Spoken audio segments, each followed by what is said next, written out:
Okay right. ఒక్కసారి అమరేంద్ర గారు ఏదో మాట్లాడాలనుకుంటున్నారు. అమరేంద్ర గారు కంటిన్యూ చేయండి.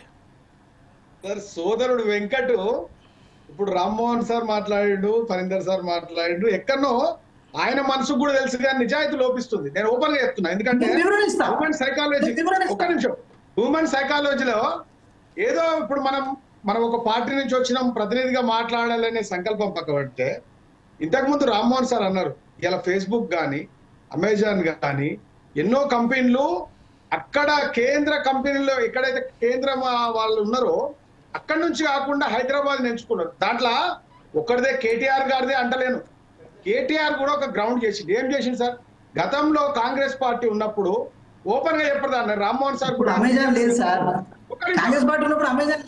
ఒక్క నిమిషం బ్రదర్, గతంలో కాంగ్రెస్ పార్టీ ఉన్నప్పుడు, కిరణ్ కుమార్ రెడ్డి అధికారంలో ఉన్నప్పుడు, వైఎస్ రాజశేఖర్ రెడ్డి గారు అధికారంలో ఉన్నప్పుడు, రోషయ్య గారు ఇన్ఛార్జ్ గా ఉన్నప్పుడు మీరు పవర్ హాలిడే కంపెనీలకు ఇచ్చిరా లేదా? పవర్ హాలిడే ఇచ్చి 2 రోజులు 3 రోజులు ఆ కంపెనీలన్నీ బంద్ పెట్టి ఆ ఉత్పత్తిని తక్కువ చేసి మీరు తెలంగాణ స్థూల ఆదాయము, సూక్ష్మ ఆదాయము, తలసరి ఆదాయాన్ని గండి కొట్టినటువంటి ఉండాలి. ఒక నిమిషం ఇంకా మీరు మాట్లాడుతూ మాట్లాడలేదు. కేంద్ర ప్రభుత్వం విడుదల చేసినటువంటి తలసరి ఆదాయము ఈ రాష్ట్రంలో ఈ వెంకట్ గారు సరే అమరేంద్ర గారిని కంక్లూడ్ చేయనివ్వండి. నేను చెప్తున్నప్పుడు మీరు వినాలి, మీరు తర్వాత ఎన్నైనా మాట్లాడండి. ఒక కేంద్ర ప్రభుత్వం విడుదల చేసినటువంటి తలసరి ఆదాయం ఎంత ఉంది, ఇప్పుడు ఈ సంవత్సరంన్నర సంది జిఎస్టీ ఎంత వస్తుంది, మీ దగ్గర నుంచి మన దగ్గర ఆదాయాలు వనరులు ఎట్లా వస్తున్నాయి అనేది ఒక్కసారి కాగ్ నివేదిక ఉంది, కేంద్ర ప్రభుత్వం నివేదిక ఉంది, మీ దగ్గర అన్ని నివేదికలు ఉన్నాయి.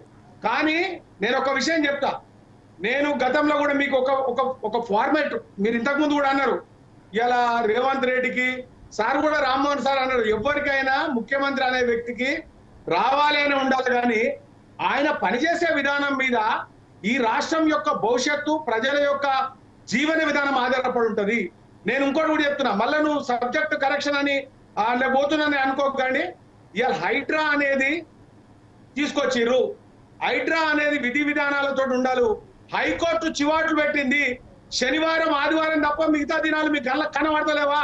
మళ్ళొకసారి మీరు చేస్తే రంగనాథ్ గారు మిమ్మల్ని తీసుకుపోయి లోబడేవాల్సి వస్తుంది అని చెప్పి ఒక ఐపీఎస్ ఆఫీసర్కే కోర్టు చివాట్లు పెట్టింది. నేను క్లియర్ గా చెప్తున్నా, ఇలా కోర్టు శనివారం ఆదివారం బడుగు జీవుల మీద, ఉన్నోళ్ళ మీద కాకుండా బడుగు జీవుల మీద మూసి ప్రక్షాళన చెయ్యాలి. కానీ మీరు మూసి సుందరీకరణ పేరు మీద, దాని పేరు మీద పేద ఇండ్లు ఊరగొడితే ఆ ఎఫెక్ట్ ఇండస్ట్రీ మీద కూడా పడుతుంది. ఇక్కడ ప్రజల జీవన విధానం చేస్తున్నటువంటి ప్రభుత్వంలో ఉన్నటువంటి ముఖ్యమంత్రి ఏ విధంగా ప్రవర్తన ఉన్నది అనే ఉద్దేశంతో కూడా ఇక్కడ జరుగుతుంటది. అదే విధంగా ఓపెన్ గా చెప్పండి, పవర్ హాలిడే ఉండడం వల్ల కార్మికులు నష్టపోయారు, ఇండస్ట్రీలు నష్టపోయారు గతంలో. కానీ కేసీఆర్ గారు వచ్చిన సంవత్సరంలో అది 2 రూపాయలకు కొనడా, 5 రూపాయలకు కొనడా, 10 రూపాయలకు కొనడా, ఛత్తీస్గఢ్ నుంచి కొనడా, ఎక్కడి నుంచి కొనడా, ఒక్క రోజు కూడా పవర్ హాలిడే లేకుండా ఇటు ఇండస్ట్రీని కానీ అదే విధంగా అగ్రికల్చర్ ఇండస్ట్రీని కూడా డెవలప్ చేసినటువంటి ఘనత. ఇవాళ ఉత్తగానే ఊరికే ఏదో నిజాం కాలంలో ఉన్నటువంటి చాలా ఫ్యాక్టరీలు, నిజాం ఫ్యాక్టరీ మేమేమైనా మూత వేసినామా? నిజాం ఫ్యాక్టరీ మేము మూసేసినామా? మేము చేసినామా? అది ఏ ప్రభుత్వంలో అయింది? 50 సంవత్సరాల్లో ఎంత విధ్వంసం అయింది? ఇక్కడ ఉన్నటువంటి వనరులు ఎట్లా పక్కకు పోయినాయి? మీరు గ్రంథి మల్లికార్జున గురించి చెప్తారు, జిఎంఆర్ ఆయన ఎక్కడైనా తెలుసా?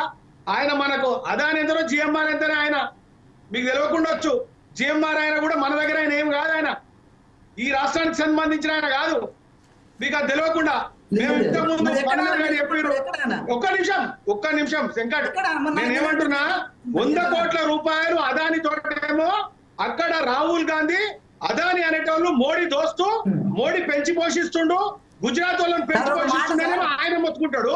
ఇక్కడికి వచ్చేమో ఢిల్లీలోనేమో నొల్లి, గల్లీలోనేమో దోస్తాన చేసుకుంటా ఇద్దరు చేతులు కలుపుకొని 100 కోట్ల రూపాయలు ఇక్కడ ఉన్నటువంటి స్కిల్ యూనివర్సిటీ కోసం మాకు దానం ఇచ్చిండు అని చెప్పి రాహుల్ గాంధీ తిట్టగానే ఆ 100 కోట్లు వాపస్ ఇస్తున్నాం అని చెప్పి మళ్ళీ ఆయనతో పెట్టుబడులకు ఒప్పందం చేసుకుంటారు.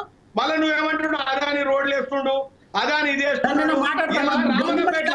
రామన్నపేట్ల సిమెంట్ ఫ్యాక్టరీ మీకు తెలియకుండొచ్చు, రామన్నపేట్ల సిమెంట్ ఫ్యాక్టరీ అవసరం లేని చోట ఇవాళ మీ పర్మిషన్లు ఇచ్చి ఆ 100 కోట్ల రూపాయల కంటే చేసుకోమని ప్రయత్నిస్తున్నటువంటి ఇలా రామన్నపేటకు రా, యాదాద్రి జిల్లాలో ఉన్న రామన్నపేట ఇక్కడ ఉన్నటువంటి సిమెంట్ ఫ్యాక్టరీ కోసం మీకు తెలుస్తుంది. ఇక్కడ ఉన్నటువంటి సిమెంట్ ఫ్యాక్టరీ ఎంత నష్టం చేస్తుంది, ఎంత భూములను గుంజుకుంటుంది అనేది మీకు తెలుస్తుంది. నేనేమంటున్నా, జవాబుదారీతనం లోపించినప్పుడు ప్రభుత్వంలో ఎవరైనా ఉండని, ఇలా గుజరాత్ పోతుందంటే, తమిళనాడు పోతుందంటే, చంద్రబాబు నాయుడు పోతుందంటే, చంద్రబాబు నాయుడు అనే వ్యక్తి ఇలా కేంద్ర ప్రభుత్వం తోటి ఆయన అంటగాగిన ఉన్నాడు, ఆయన కొన్ని పనులు చేసుకోగలుగుతాడని ఇండస్ట్రీలు తగ్గిపోతున్నాయి. ఇక్కడ ఉన్నటువంటి వ్యక్తి విధి విధానాల్లో లాండ్ ఆర్డర్ లేదు. తర్వాత ఎన్నిసార్లు అంటే అమరేంద్ర గారు, తెలంగాణ వాళ్ళు రాకపోతే కాంగ్రెస్ వస్తే ఢిల్లీ గులాంలు అవుతారన్నారు. ఈ రోజుతో సహా 39 సార్లు ఫ్లైట్లలో తిరుక్కుంటా నమ్మకం లేని ఆయనను ఒక మంత్రిని పక్కన పెట్టుకోకుండా ఆయన ఎవరు నమ్ముతలేరు. రైట్ అమరేంద్ర గారు, రైట్ ఒక నిమిషం అమరేంద్ర గారు ఒక నిమిషం. మీరు పర్మిషన్ ఇవ్వడానికి ఢిల్లీ పోతున్నారు. రైట్ అమరేంద్ర గారు ఒక్క నిమిషం అండి. రైట్ మీ బాధ